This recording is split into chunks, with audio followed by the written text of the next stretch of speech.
Hello, this is Slingin Books, Talkin Shop with Matt and Josh, presented by You Comics.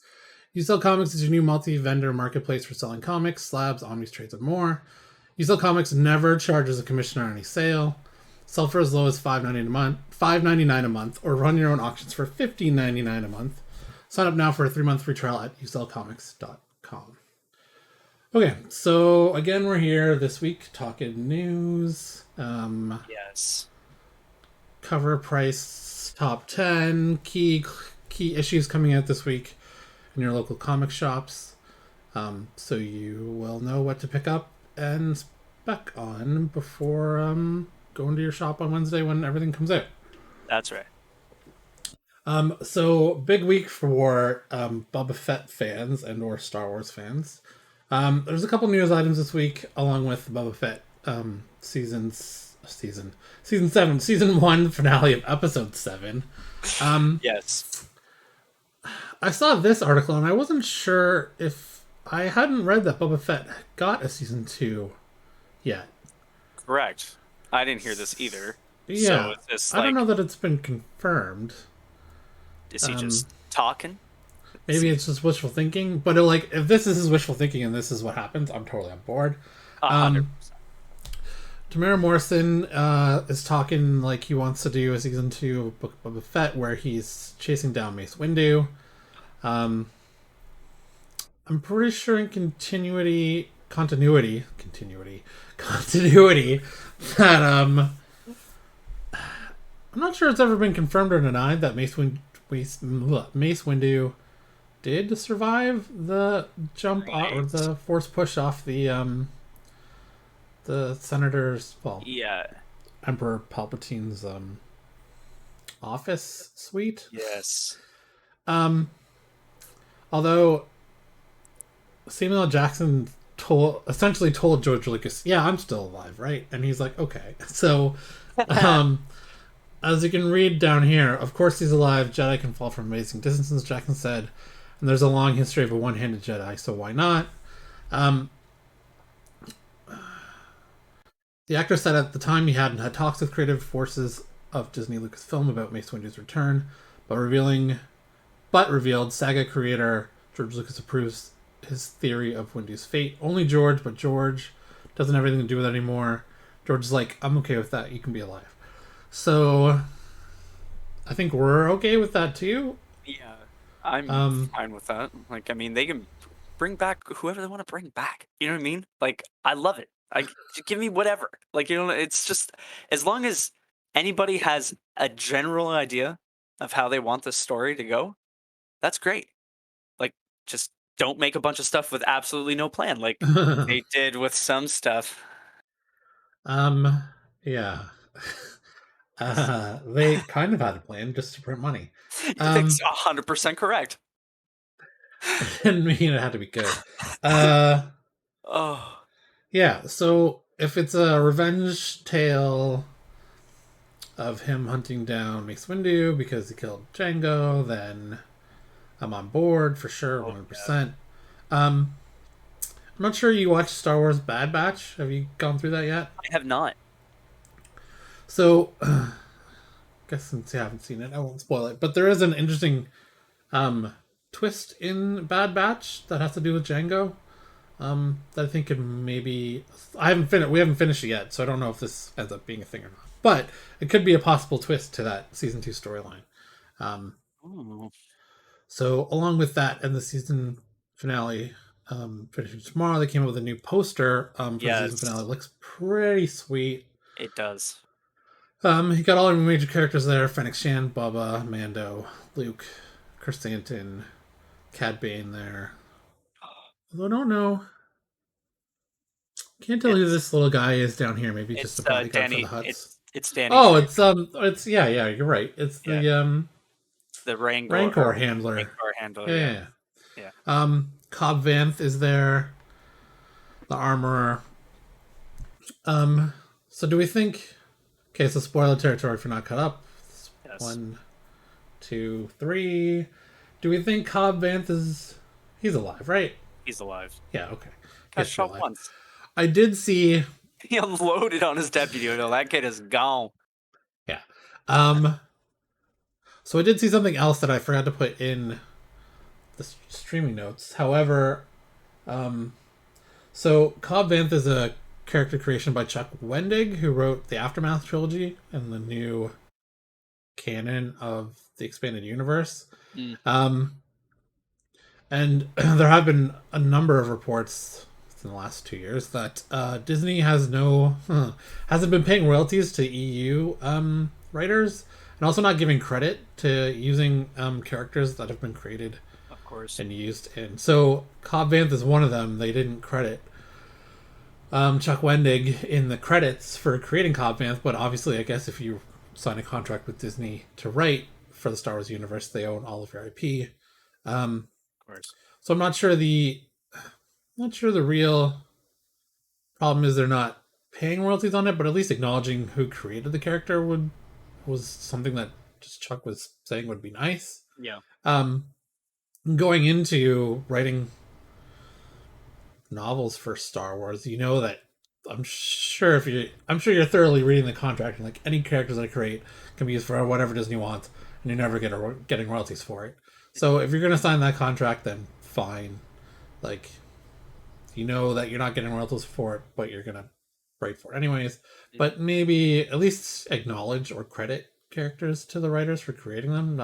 Although I don't know, getting into the rabbit hole, I don't know if that creates a legal jeopardy for them, acknowledging that they created a character that means on the IP. I don't know. California law is different, so given Hollywood and et cetera, so I would like to see, for sure, Disney acknowledging and or paying royalties for EU, the old EU expanded universe, because those deals were done under different circumstances, terms.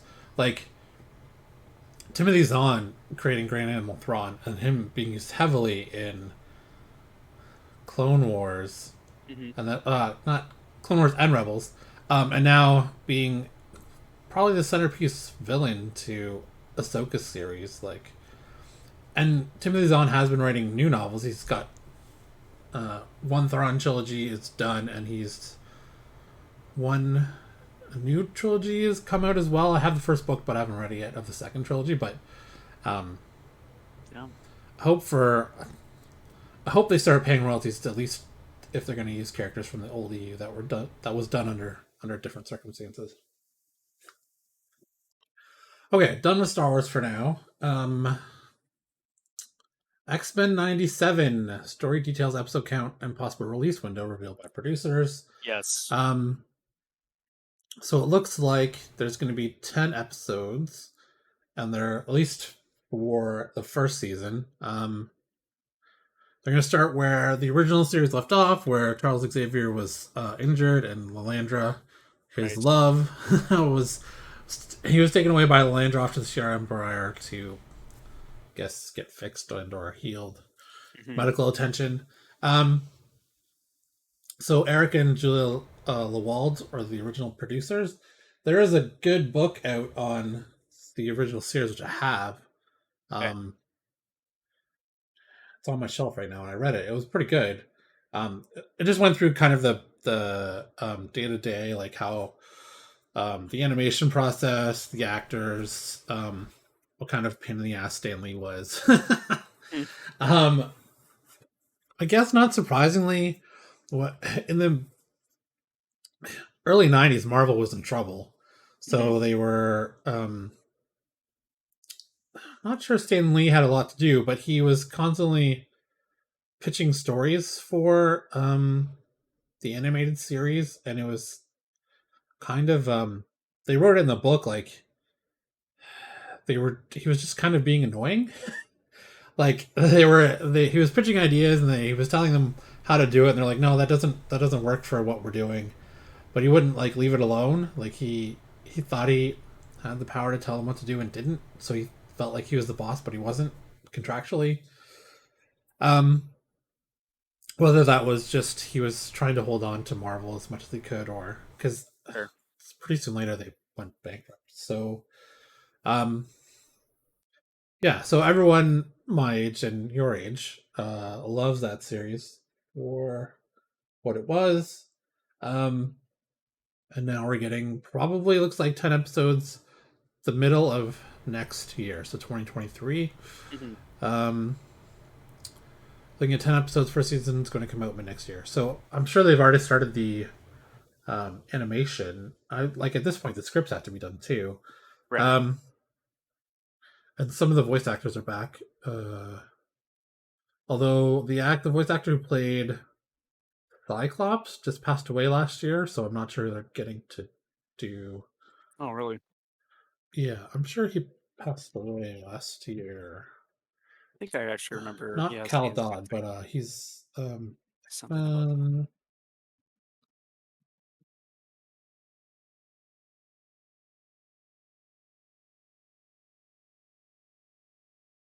about yeah, Cal Dodd's Logan. So Norm Spencer, yeah, I believe Norm Spencer passed away last year. Yes, 2020. Oh, so almost 2 years ago now. Yeah, so I'm not sure who they're getting. I wonder if IMDb has this already. I doubt it though.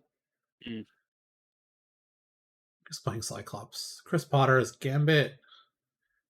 Jean Grey, Rogue, Beast, Nightcrawler. Yeah, no one cast as Cyclops yet. Was she the original? I think she was the original Rogue too, or Lenore Zahn. I'm not sure, but it sounds. Voice Wow, work. did a Have to lot. go all the way back. Wow. 99.3. Well, she was in Spider-Man animated series. Oh yeah, yeah, she was. So the original Rogue's coming back too. So that's cool. Okay. So leading from X-Men now to Spider-Man. Spider-Man 2099 returns a new Marvel series. It's the 30th anniversary of Marvel 2099. Include new limited. Oh, this is when all the 2099 stuff came out 30 years ago. Yeah. So there's a new limited series, Spider-Man 29 Exodus, Alpha number 1. Sons of Miguel O'Hara traveling across what's left of the Marvel Universe, visiting places like Asgard, the Wastelands, and even Mutant Kind's new home, which I assume they mean Krakoa. There's a group called the Cabal, has their own plans for paradise created by the Celestial. Oh, maybe I haven't gotten that far yet in the comics. I thought I was. There's oh yeah, I guess there was a Ghost Rider 2099 too. So they're on the cover there. I assume that Ghost Rider. I know there's a Ghost Rider coming out in March, but I didn't think that was a 2099. So maybe they're gonna do that this year too. First episode of that comes out. First issue of that goes on sale March, May 4th, and it's written by Orlando with art by Dave Watcher. Along with the that's cool. Along with the that kind of looks like Crossbones, but then he's got the kind of Winter Soldier star there. I wonder who that is. Yeah, who that is. Interesting. So along with that 2099 news, Near Mint Condition, who breaks all the new Omnibus information from Marvel, and does he do DC? I think he does DC, but he's known for, at least to me, as breaking Marvel Omnibus collected editions news. So 2 new omnibuses coming in with Spider-Man, Amazing Spider-Man by Nick Spencer Omnibus Volume 1 for October 2022. Includes Amazing Spider-Man 1 to 43, number 16, number 18 for the Hunted series, Amazing Spider-Man Full Circle, and material from Free Comic Book Day 2018, as well as Amazing Spider-Man Guardians of the Galaxy. This is one run I'm working on for my collection. I haven't got them all. So I don't know that I'll need this. However, the next one is something I'm probably interested in, which is the original run of Spider-Man 2099 Omnibus Volume 1. Includes all 46 issues of Spider-Man 2099, Annual number 1, Ravage 2099, number 15, X-Men 2099, number 5, Doom 2099, Punisher 2099, number 13. There's a lot of 2099. So, wow. Given how many 2099 titles there are, I don't know that Marvel has Marvel's going to do all of them Mm-hmm. for a new series like the Spider-Man 2099 in May, but maybe they will. Um, yeah. So although expect this release date to change, I've had a number of omnibuses that have gotten delayed. Like almost every week for January, I got a note from Chapter saying my Captain America Lives omnibus is delayed by a week. So every week I would get an email saying it's delayed by a week from the previous release date, and that happened for a month, so it's been delayed. It was supposed to come out mid-December, and now it's February. And I think I have to double check, but I think the release date's now March. But printing problems, paper, Marvel switch from Diamond to Penguin House for distribution is probably a big part of that. The Captain Britain omnibus that I ordered back that was supposed to be released in October, I think got pushed to April 2022. Wow. So for right now, the Spider-Man omnibuses are slated for October, but that may change.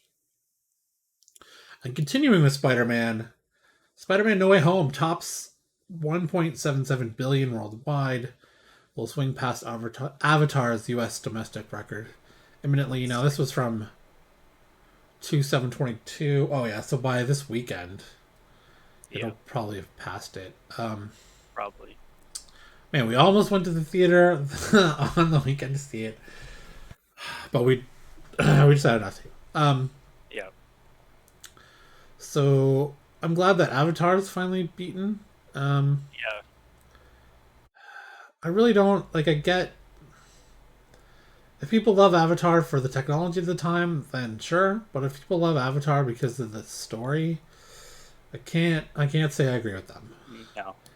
Like the 3D at the time was cool, I guess. I saw it in 3D. I didn't really get the big deal about it, but other people did, and it was like I believe that was like the first big 3D movie to come out in like I don't know 20 or 30 years since they stopped doing that. Was that the first one with the actual glasses and not the I was red actually and blue?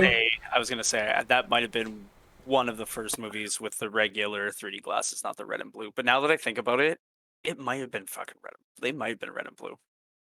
They I gotta look.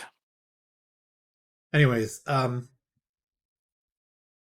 then it started this whole every fucking movie now has to be 3D. Yeah. There's a 3D version of it. My wife and I have always picked the non 3D version of any movie we go to see. And then there were that terrible run of like post 3D conversions. Like every movie that wasn't shot in 3D then got that terrible post conversion 3D. So bad. I don't know. The trend, like, if you're gonna do a trend of maybe VR eventually, like you're in the movie instead of then sure, maybe that'll be better. But yeah.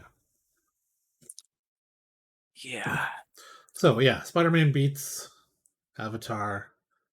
What's the actual number here? 749 million ticket sales, less than 1 million shy of. Oh yeah, so I'm sure it's already beaten it by now. It's likely, yeah.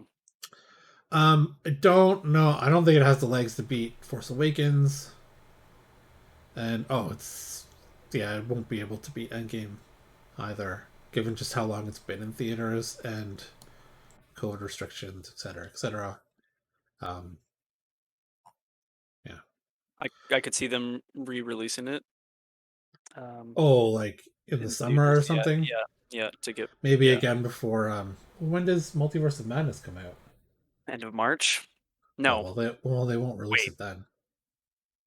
Re-release it then. Is it March or is it April? I think it got pushed to April. So wait, so what is this year then? Multiverse of Madness for movies, MCU movies. Multiverse of Madness. It's not. Is Thor 4? Thor is this year. Is it MCU release order schedule?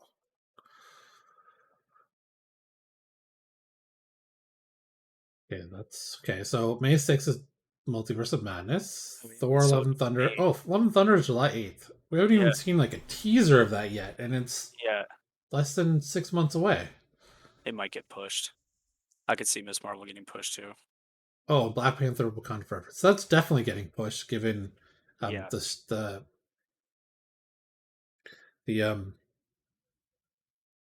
problems they've had with Letitia Wright and her injuring her shoulder and the Yeah. vaccines and Yeah.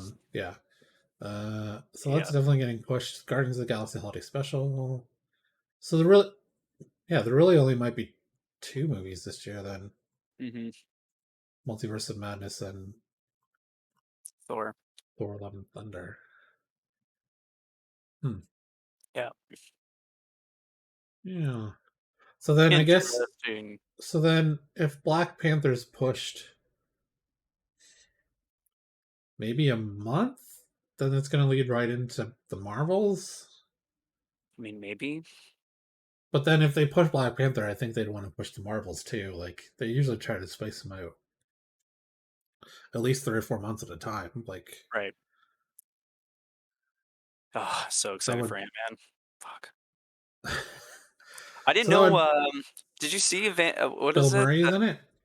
No. Wait, what? Yeah, Bill Murray is cast in Quantumania.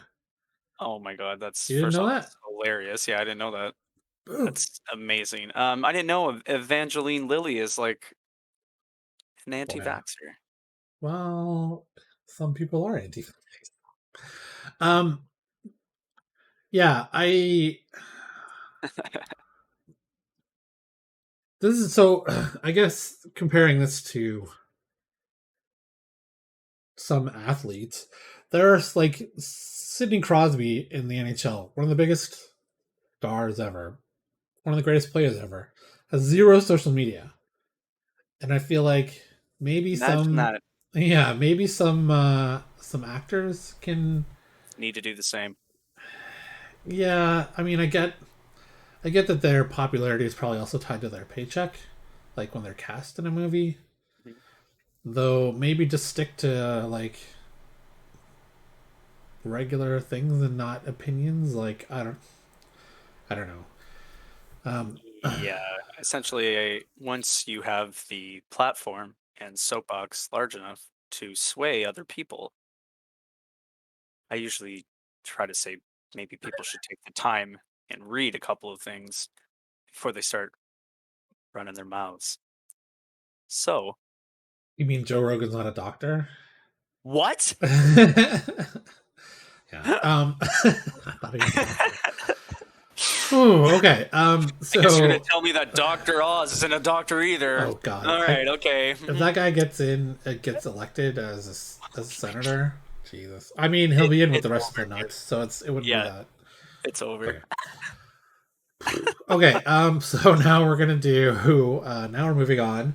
It's time for marketplace top 10 cover price key collector, etc., etc. Yeah. Okay, so not too many change. Well, I guess there's a few changes. So Oh, Black Panther issue number 3 is still the number one. First appearance of Tosin Iduya. Uh, Spider-Man is sitting at number 2 with the first appearance of the Queen Goblin.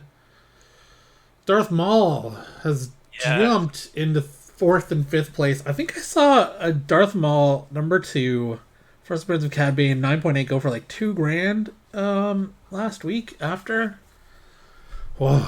And then Darth Maul number 3 is the first cover appearance of Cad Bane. Um, First Daredevil. Well, that's issue number 2. What's going on with issue number 2 here? Daredevil Woman Without Fear. 57. Oh, that's a variant. Oh, okay. It's the 1 in 25 variant that's Yeah. going for that much. Yeah, I only have the cover A. I don't have this one. Right.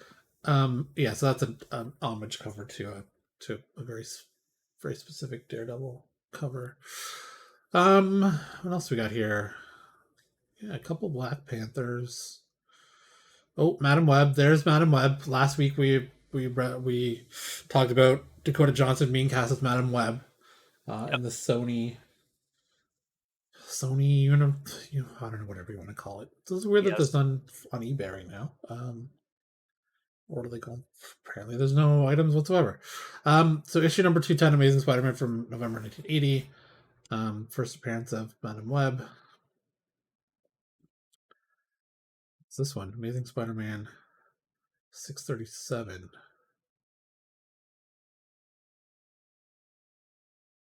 Oh, it's the first new Madam Web.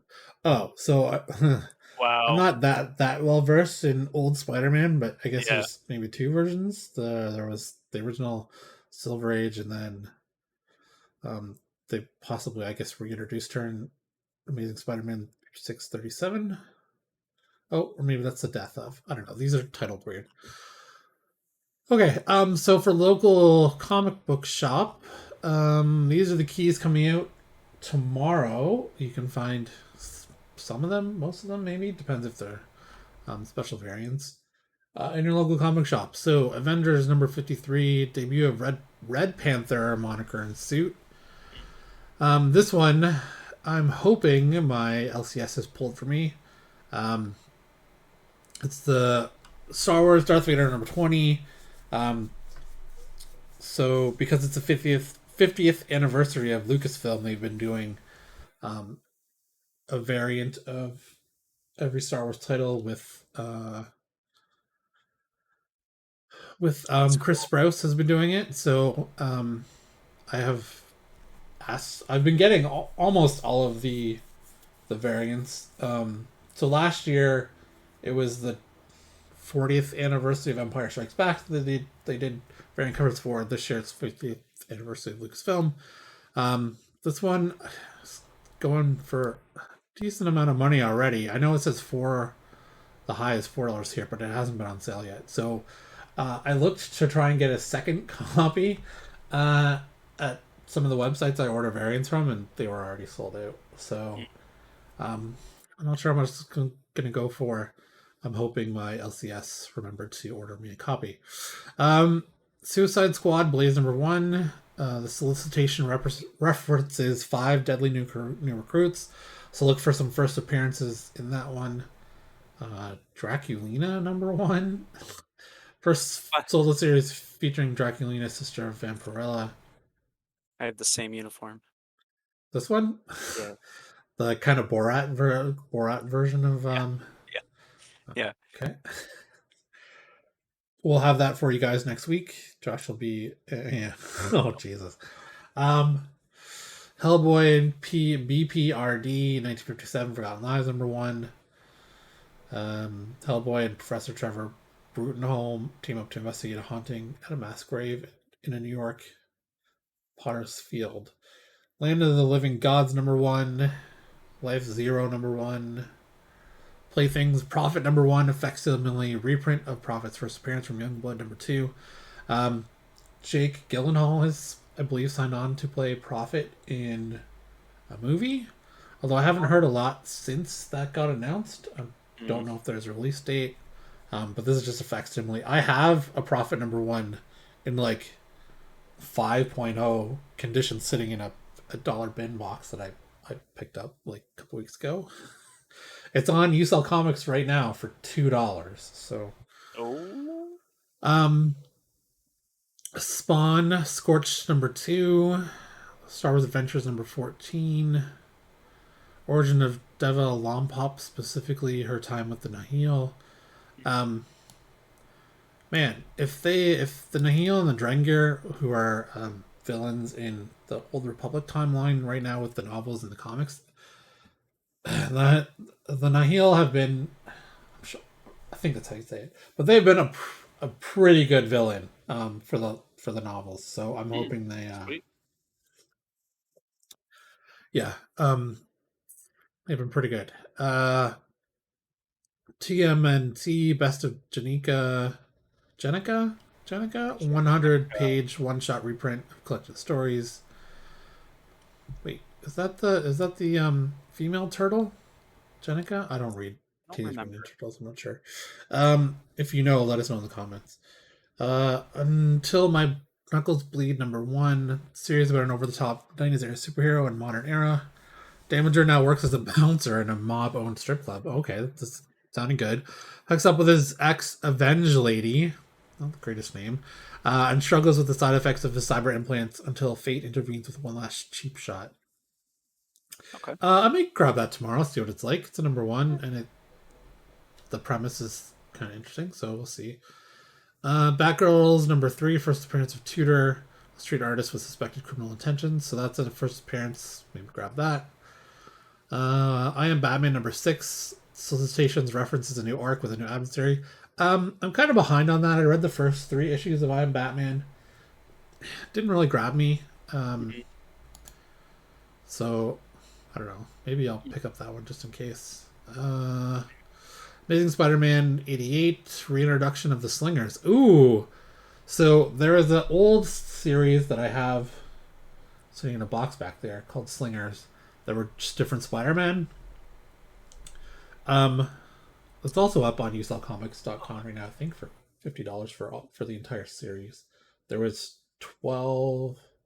13 issues. There was a 0 on 1 through 12. So I guess they're bringing back the Slingers. Could be good. Edge of Spider-Verse number 2, facsimile reprint of Edge of Spider-Verse number 2. Maestro, World War M number 1, final 5 issue series of Maestro trilogy written by Peter David. Moon Knight number 8. Looks like there's going to be a reintroduction of Stained Glass Scarlet, who hasn't appeared in comics since 1998, and has been rumored for the Moon Knight Disney Plus series. Okay. So this is probably a book to spec on, and or look for her first appearance in 1998. Look up where she first showed up in. Moon Knight specs are getting pretty heavy. There's a couple first appearances in the current run of Moon Knight that are up for sale on usellcomics.com right now, including Hunter's Moon, I believe, is one character. I haven't started reading that series yet. I've been waiting. So, Secret X-Men number 1, first appearance of the Secret X-Men: Sunspot, Cannonball, Marrow, Boom Boom, Tempo, Forge, Banshee, Strong Guy, and Armor. I don't know if this is a new. Is this a limited series or like a new X-Men title? I am not sure. I don't know. I know they just relaunched X-Men 6 months ago after the Hickman run, which I just finished. 10 of Swords hardcover, and I wasn't that great. I was kind of disappointed. That's too bad. Yeah. 10 Deaths of Wolverine number 2. Ooh, there's a 1 in 50 variant. Look at that bad boy. It's a lot of arrows. That's crazy, yeah. Sweet. This one, the 1 in 25. Cool. Huh, that's a lot of cats. That's hilarious. Yeah, so 10 Deaths of Wolverine. There's also a variant cover by Peach. That one's pretty crazy. Different actually. for. Oh no, I'm thinking of Scotty Young. Yeah, no, that looks like Peach. Okay, so those are your cover price marketplace top 10 and your keys for the week of February 8th. If you see anything you like on here, go to your local comic shop and pick it up. Okay, so last bit of news this week. It's kind of caused some controversy in scenes of comic book groups. Is Frank Castle's losing his iconic skull from Punisher. Marvel's Punisher's revealed a preview of Frank Castle losing that iconic skull emblem. Frank is leaving behind the chest symbol as he works with the hand in his new title, Punisher #1, written by Jason Aaron, drawn by Paul Azaceta and Jesus Saez. Showcases a new look for the vigilante. So it's definitely got an Asian samurai look to it, which would fit with him working with the hand. Yes. Recently, Kevin Smith talked about the controversy on Fat Man Beyond. Thought they changed the title of that because he's not fat anymore. But his message basically boils down to nothing is forever in comics. Yeah, I wouldn't be surprised if it changes back once his storyline with the hand is done. Yep. And I get why they want to kind of take that back. Even John Bernthal said it believe he said it shouldn't be used for, the symbol of overthrowing the government. Right. So I meant to put that on my pull list. A lot of what Jason Aaron does, I read, and I like him as a writer. So I should probably put that on my list. If anyone else has thoughts after seeing this episode, what they think of the new Punisher logo and whether it should be permanent, whether they should switch back after this arc is done. I mean, I get wanting to keep the same mold. Yep.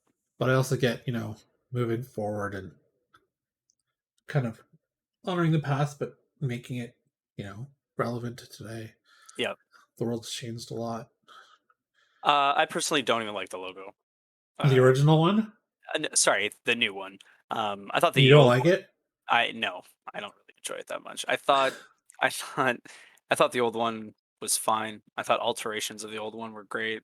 But obviously, by the year 2015, every cop that had a hard on for shooting his gun had it in their back window. You know what I mean? So it is unfortunately now become synonymous, with fucking radical lunatics in real life using it as a symbol, and that makes sense. So, but the new one, not so muchy. Yeah. Yeah. But Okay. So final news item of the day is Umbrella Academy star teases a greater divergence from the comics season 3. Umbrella Academy star Emmy Raver Lampman says the upcoming third season deviates from the comics in some major ways. Like season 1. It was kind of slow. hmm It was a slow mover, but I liked it. Season 2 I heard was a lot better than season 1, but yes, I I haven't agree. we haven't got I around to it. I enjoyed season 2 much more. Uh, as far as deviating from the comics, I never read the comics, so I can't. I don't Yeah, know if I this is also, a good thing or not. I'm sure those who love the comic will say it's a bad thing. yep. Those who have never read the comic, might be indifferent because they don't know any different. I feel Um, like this show um, kind of took on almost a form of its own. Obviously, all the sources from the Jared Way comics and everything else. But with it running adjacent, almost doing the same thing that Game of Thrones was doing, almost or did almost. Um, I feel like because it's on Netflix and it was like when it first came out, it was super hugely popular, and then obviously the comics blew up too. And I almost feel like the show kind of became its own entity once it too, because people were like obviously jonesing for it, and they related a lot to those characters and the way that things looked and all that kind of stuff versus the actual comics themselves. So yeah. yeah, Yeah. If you liked season 1 or 2, let us know what you think about season 3. Also, there are some Umbrella Academy issues available on uselcomics.com by another vendor. I believe there's a number. I think there's a number 1, but I'd have to look that up. But go check it out on Usel Comics. Okay, so that's it for. Oh, are we gonna do the Peacemaker thing? We should do the Peacemaker thing real quick. I guess So sure. last week we both had said we hadn't watched Peacemaker season 1 yet, and Yes, we'll try not to talk about spoilers, but I'm warning you right now. There might be possible spoilers, so give yourself a couple seconds and then you can turn us off. But uh I'm gonna say I really enjoy it. yeah, It's John Cena is should be a huge star after this. I'd He's agree. he's fantastic in it. Yep, Um it's really good. It's it is very the good. violence is is I good. think yeah, like everything. Obviously, James Gunn is just all over this, and I think that's clearly evident with almost every creative choice that's been made throughout the show. Yeah. All the supporting characters are bang on good. The acting is amazing. It looks great. The sound, I think the sound is awesome. All the music choices, everything in the terms of like the fight scenes and everything else, all sounded really cool. Um, I his think his love of 80s hair metal kills me. kills me, dude. Kills me. And if you, because you're only 2 episodes in, right? 3. Okay, well, episode 4 and 5, I'm pretty Yeah. sure it gets even more Oh into the hair yeah. metal stuff. Oh yeah, like so much. It's Well, really funny. Gunn has always been good with like Guardians of the Galaxy, crazy great soundtrack. So Well, he knows his.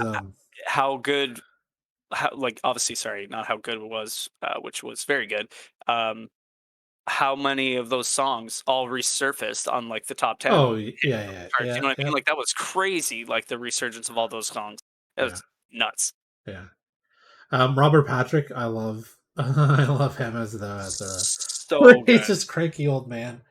Yeah. Um, I just saw him in something else, and I'm like, did they age? Oh, he was in Perry Mason season 1, and he looked really old. And I'm like, how old is Robert Patrick at this point?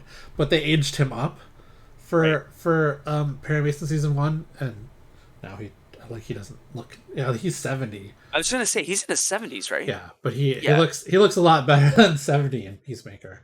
Yeah. But yeah, Perry Mason, I'm like, oh, he's looking rough. But no, they aged him up for Crazy. that. But yeah.